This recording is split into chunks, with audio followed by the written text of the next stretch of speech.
Welcome to King 5. I'm Greg Copeland. This is The Week, a look at what made headlines in our region, along with your weekend forecast. And we're going to begin with a Kirkland pharmacy making questionable diet drugs, a state shutdown, and a CEO who hasn't answered for it until now. King 5 investigator Chris Ingalls exposes the leader of the company that is selling Skinny to tens of thousands of weight loss customers. A California news crew on a mission at our request. Dr. Mott? Candace Wen here with NBC Bay Area News. In San Francisco last month, at a conference called the Live Long Women's Summit, Myra Ahmad finally faced questions she's been evading for months. We've been trying to reach you to speak to you about some of the issues at one of Mochi's pharmacies in Washington. Who are you? Candace Wen with NBC Bay Area News. I've reached out to your company and you directly and your PR person for weeks now.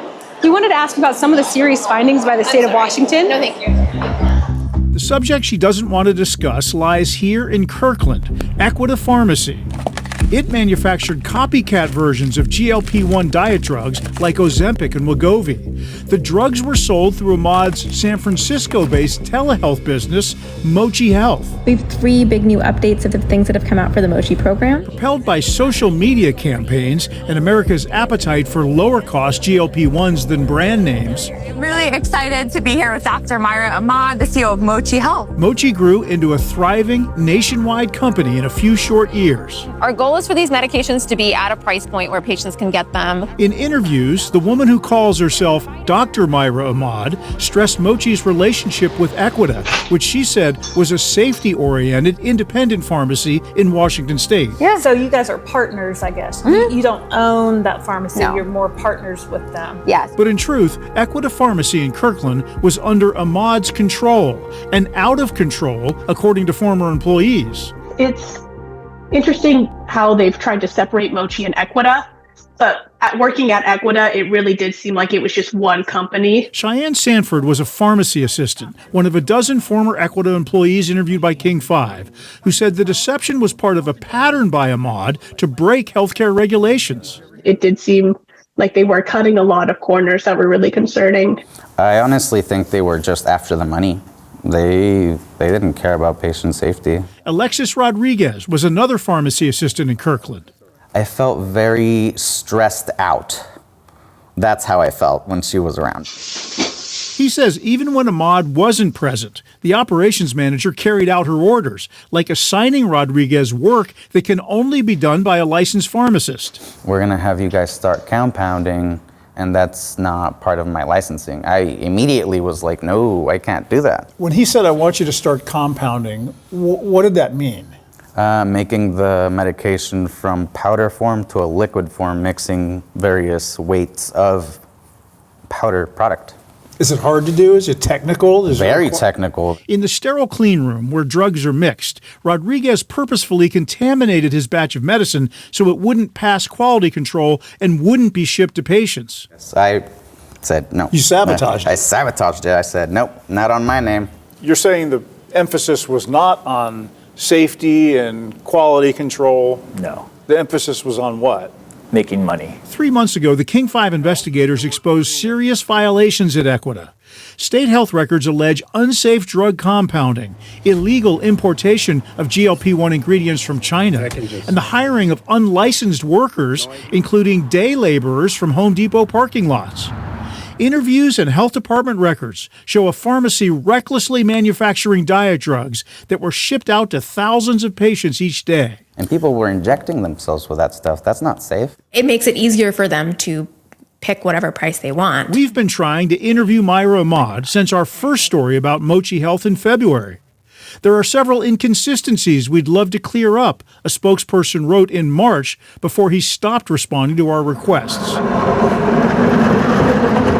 So, we turn to our sister station, NBC Bay Area in San Francisco, where Mochi Health is based. Why should Mochi patients trust their medication given the history at this facility? I don't know who you are. I'm sorry. I think you're looking for the wrong person. In March of last year, Washington state health investigators effectively shut Equita Pharmacy down, listing numerous violations that posed serious harm, serious impairment, or death to patients. But Mochi pivoted to other compounding pharmacies across the U.S. to manufacture its diet drugs and remains in operation today with Ahmad at the helm. With the founder and CEO of Mochi Health, Dr. Myra. Welcome, Dr. Myra. Thanks for having me. Even Ahmad's use of the title doctor is questionable. In the early days of her startup, she called herself a medical school dropout in interviews. Yeah, I did medical school for 4 years. I dropped out 2 months before graduating. She says that she's aware of all this medical stuff, but she never actually became a doctor. My background as a physician. Later, she rebranded as Dr. Myra Ahmad, MD. After initially declining to comment, the University of Washington School of Medicine recently confirmed Ahmad did graduate in 2022.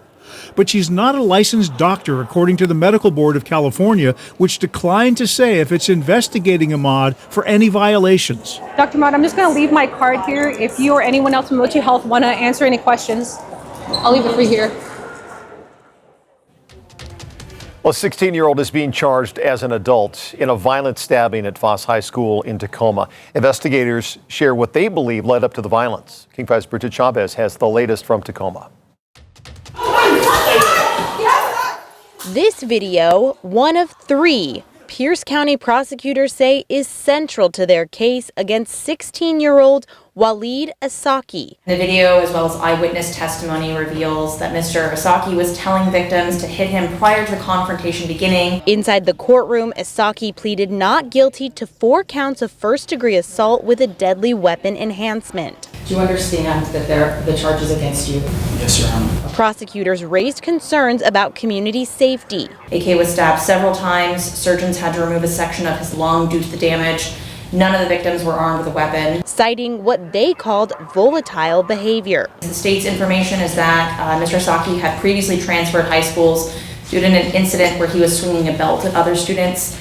The state has severe concerns for community safety. Court documents show this may have started with a dispute the day before, possibly over a stolen item. Investigators say a group of students approached Asaki in a school hallway, surrounded him, and the situation quickly escalated. I will adopt the state's recommendation and impose $750,000 bail at this time. Very concerning event regarding safety to the community. The suspect is due back in court on June 1st with a jury trial set for June 17th. In Tacoma, Bridget Chavez, King 5 News. Neighbors in Marysville are fed up with constant mail theft in their community and are now taking matters into their own hands. They're spending thousands of dollars on security systems, hoping their actions will help police catch those responsible. North Bureau Chief Eric Wilkinson has more. These mailboxes have been broken into 8 times just since January, and with police having a hard time tracking down suspects, neighbors here are now taking the fight directly to the thieves themselves. Opening a laptop is the new opening the mailbox for folks in Marysville these days. So I would just do this if I wanted to manually set it right here. Arming an alarm to keep mail thieves out. This is what is our best bet right now to keep people from taking our mail. Since a set of master mailbox keys were stolen in Marysville 2.5 years ago, mail thefts have skyrocketed. More than 70,000 people at risk. It's believed those keys have since been duplicated using 3D printers and sold on the street. Thieves able to casually unlock entire banks of boxes and drive away. They act like they know that no one's going to be coming after them. With police struggling to find suspects, neighbors are now coming after them. Sensors installed in these boxes that send an alert to people's phones. So right when they open up our bins, it notifies us so we know that they're actually here. License plate readers peer down from houses along with remote cameras. And there's this. A recently installed 120 decibel alarm that sounds when the bank of mailboxes is illegally opened. This neighbor, who asked not to be identified for his family's security, says he spent thousands of dollars fighting mail thieves, but the problem persists. We're getting the police pictures of the people doing it. We're getting pictures of all the vehicles they're using. I'm not really sure what else we could do to help them figure this out. So far, the alarm is the only thing that's worked. This thief closing the boxes and driving away before police arrive. One small victory in a never-ending battle. It's kind of like, where do you go from here? Is this just something that we just need to accept? Marysville police say these cases are tough because you often have to catch the criminals in the act. But since we've reached out to them, they tell us they have assigned members of their proactive team to these cases to take a closer look at these videos and try to track down some suspects. In Marysville, Eric Wilkinson, King 5 News. We are now less than 40 days away from the first World Cup match here in Seattle, and safety on Seattle roads is top of mind. The police department's motorcycle unit is drilling the precision moves they'll have to use to cut through traffic and escort dignitaries across the city. King 5's Natalie Swaby has the exclusive look. Seattle Police Department's motorcycle unit will escort World Cup soccer players, officials, and referees from their hotels to right here at Lumen Field. This morning, they gave us rare access inside a training day. All right, we're going to have our escort briefing. Before these bikes are ready to roll, I will be your escort lead for today's escort. The mission starts with a briefing. All right, the route. Seattle Police Department's motorcycle unit huddles up, mapping out every move. We're going to start here on South Walker Street. They're training for the ride of their careers. This will be larger than anything that we've encountered. So be ready to roll at about 10:51. We will be on KCI 06 for this escort. Our cameras embedded with them. Escort lead to escort riders. The package is moving. Right in the middle of a full-scale rehearsal, officers launch an escort pushing from South Seattle. Package is entering the West Seattle on-ramp. Over the West Seattle Bridge to Alki. The information that we have now is 750,000 visitors, spectators coming into the city to observe these 6 matches. When FIFA touches down, this unit will handle multiple escorts every single day. Escort lead, the package has arrived. Any given time, we may have 4 teams in the city that all require escorts. So you can see how quickly we're going to drain down our limited resources. So we've asked for mutual aid from other cities in the state. When they ask for mutual aid, we of course want to be a part of it. Kennewick and Linwood police departments are answering the call. This is critical. You need to be able to move this 1,000-pound bike in between traffic. You might need to split lanes. You might need to do a U-turn. You might need to stop on a dime. We're getting everybody up to the same skill level so that we can operate as one team. All right, guys, we'll have our escort debrief. We are going to leave from chaos and possibly go into chaos. Here, officers drill, perfecting tight formations and high-speed maneuvers. It's a 20-foot circle that you have to turn around in, and we do it 10, 20 times a day. We're just trying to do as much as we can to make it safe for the players and the officers and enjoyable for the fans so they can get to and from the games. More drills are locked in as the city gears up. The traffic section captains, as they began planning for this, the moment they learned Seattle would be a host city. In Seattle, Natalie Swaby, King 5 News. When we come back, the high-tech effort to document a hidden piece of Seattle history lying beneath Lake Union. First, though, meteorologist Ashley Ruiz has a look at the weekend forecast right after this. Hey there, happy weekend to you. I'm King 5 meteorologist Ashley Ruiz with a look at your Mother's Day weekend forecast. We have some changes up ahead. We're still expecting that ridge of high pressure to help clear us out, keeping us mostly dry over the weekend. Saturday is going to be our warmer day of the two. It's going to be a little cooler on Sunday, but not by much. Closer to normal, but still above normal. To put it into perspective, 65 is our average high this time of year, so we'll be above that. There is a very small chance we get a pop-up shower on Sunday, but most going to stay completely dry. We'll have clouds at times as well.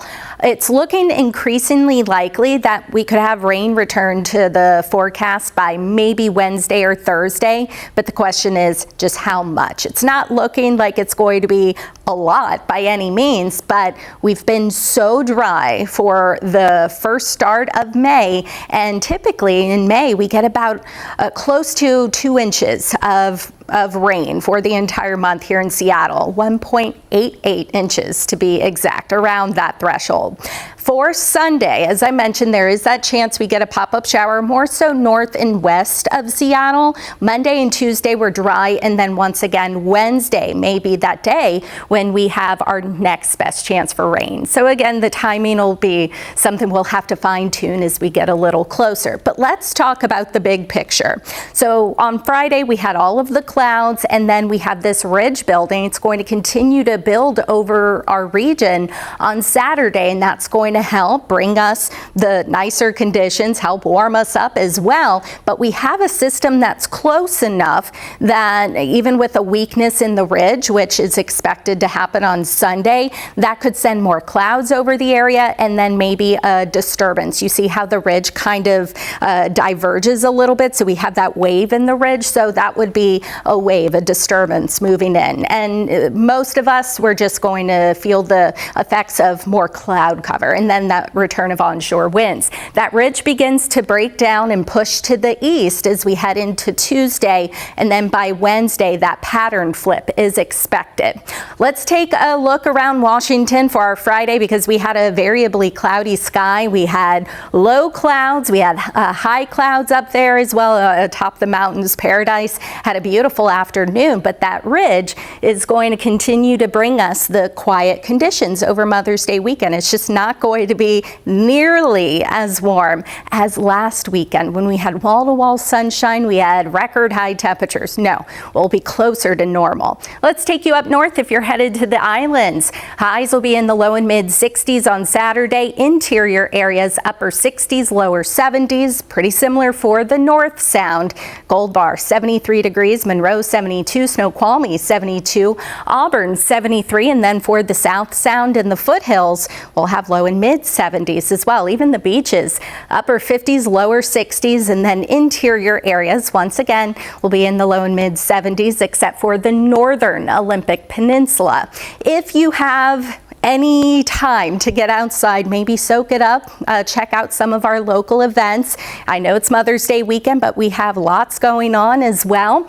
And if you are a pet parent, maybe perhaps the Walk and Wag, that starts at 10 a.m. in Issaquah. It's the 8th annual one. 72 degrees for the high. If you're headed to Whidbey Island, perhaps in Coopville, the Penn Cove Waterfest, just going to be a cool breeze there. Let's talk about the highs on Sunday. I mentioned we'll get onshore winds once again, so that natural AC, so the coast will be a little cooler, interior areas as well, but still in the mid and upper 60s, lower and mid 60s to our north with partly sunny skies. So mostly cloudy to start. By the afternoon, we'll have some sun breaks in the mix, but it's the evening hours when there's that slight chance for a shower. And speaking of more events, by the way, the Flower Fest at Pike Place is Saturday and Sunday, but maybe you can take mom to grab some flowers. Check it out at Pike Place on Sunday, 11 a.m. to 4 p.m., a high of about 67. The rain are at home, and then if you're headed to eastern Washington, much, much warmer. Showing you on the futurecast of what we can expect today. Again, we'll have mainly clear skies to start for our Saturday with increasing clouds as the day goes on, so high clouds in the mix because that disturbance is close. But then Sunday, this is what I was talking about, maybe a pop-up shower mainly north and west of Seattle, but it's really just not going to do a lot for us. The best chance for rain going forward will be Wednesday, Thursday, and maybe into Friday. But once again, we'll have to fine-tune those details for you, but it's looking more promising. At least we'll get some rain because it's much needed.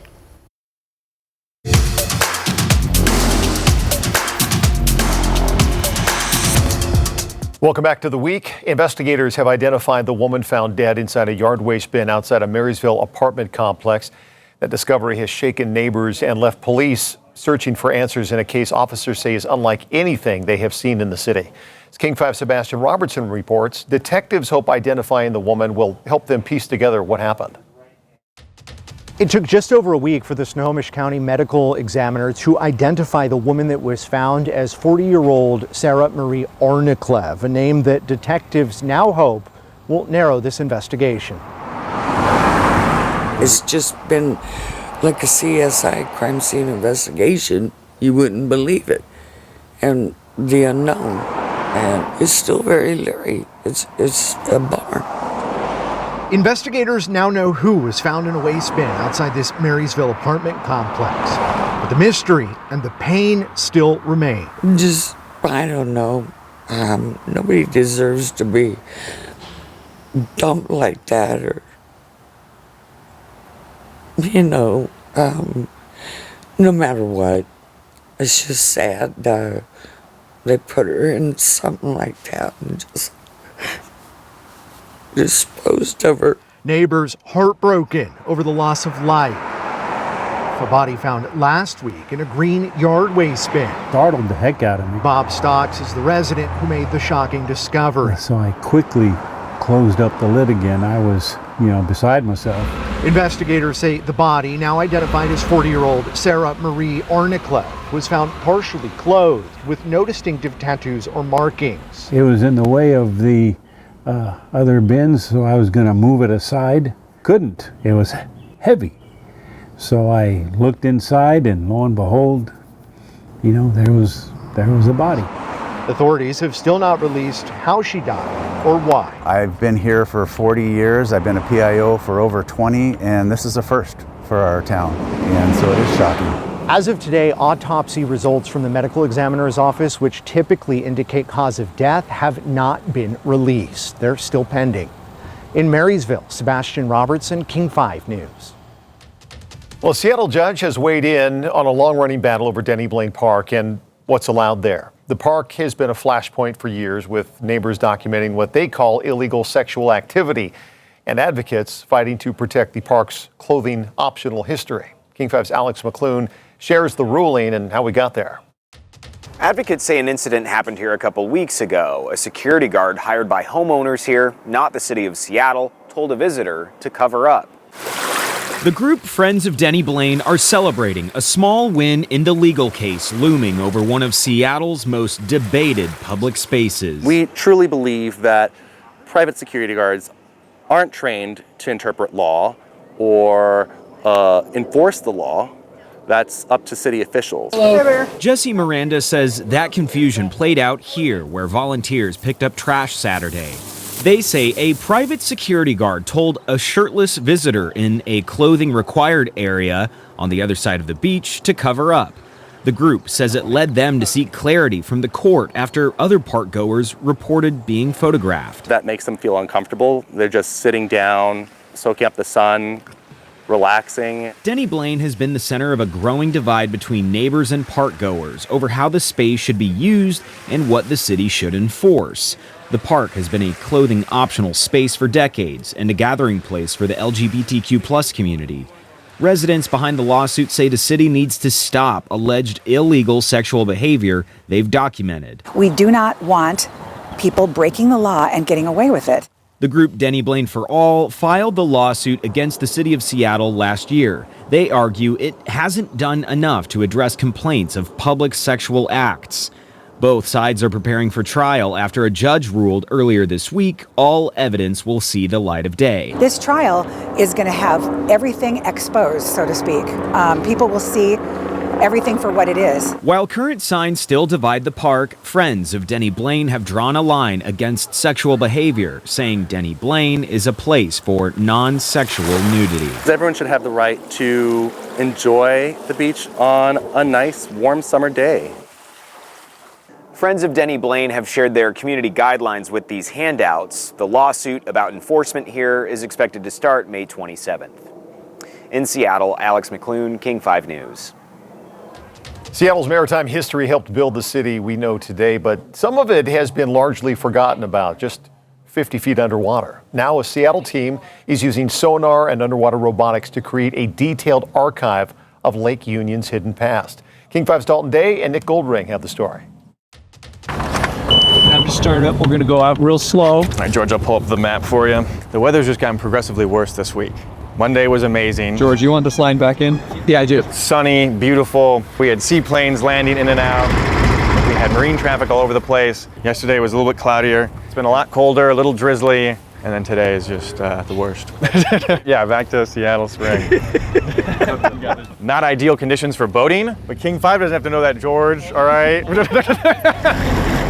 But it's actually perfect for going underwater. You're on the right course. Today we're gonna go out, we'll have a target that says unknown object. We think it's some sort of debris. We're almost there, a little bit off the starboard, and then we'll just start hanging out. It's amazing what comes to life. James, you wanna do some pre-checks on the ROV, and we'll get all that ready to rock for the dive here? Yes. Let's do a light check, go to the max, and then let's do a little sonar check on the side. Should be able to hear it. Yep, sonar's good as well. We always walk through pre-flight checks to make sure the system is fully functional before we get in the water. Ready to wreck? I think you're right about here. Okay. 3, 2, 1, go. Okay, we are recording. The first time we actually put a ROV in the water was off of Gasworks. The ROV's name is Finn. Immediately as we dropped down only about 4 meters, there was a shipwreck. Finn is going to go in the water. Nice toss. We have a target. Sonar signature on the bottom. Drop down. We then go to those signatures and say, yes, this is a wreck, or no, this is just debris. And so over the last 3 days, we've been able to go to 25 sites. There you go. Wow. Yep. And confirm that 20 of those are actually shipwrecks. Beautiful, George. Beautiful. Perfect. George, good work. It's a huge deal. It's giving us the final confidence, the final say of, yes, this is what's underwater in our own backyard. He's going under the hood. Check this out, man. Okay, you can get a little closer, buddy. Pull in a little bit more. George, are you pulling? George, can we get slack? We call it completing the underwater archive of Lake Union.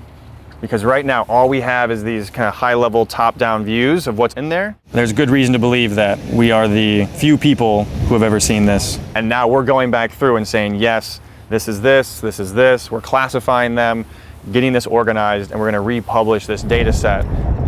Anything you can imagine is probably on the lake bed of Lake Union. I mean, it's got anything from the pleasure vessels to little canoes and kayaks. So we've got a registration sticker on this one.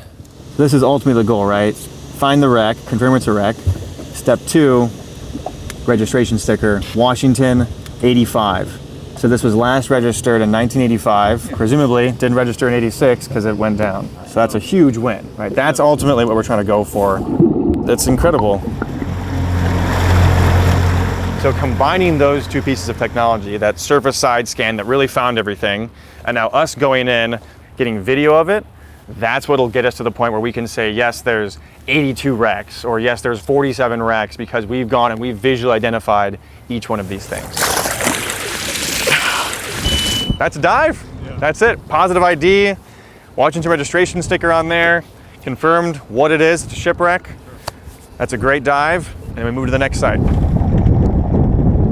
Seeing that there were wrecks in our own backyard that we haven't been able to fully identify and understand what's really there, just spoke to me on a personal level and say, listen, this city's got so many amazing things, the development's changing, so much around us is growing, we got new things coming up all over the place. But let's not forget what's in our own backyard, underwater in a lake that we use every day. Fun little treasure hunt. Thanks for your time. We hope you enjoyed a look at the biggest stories of the week.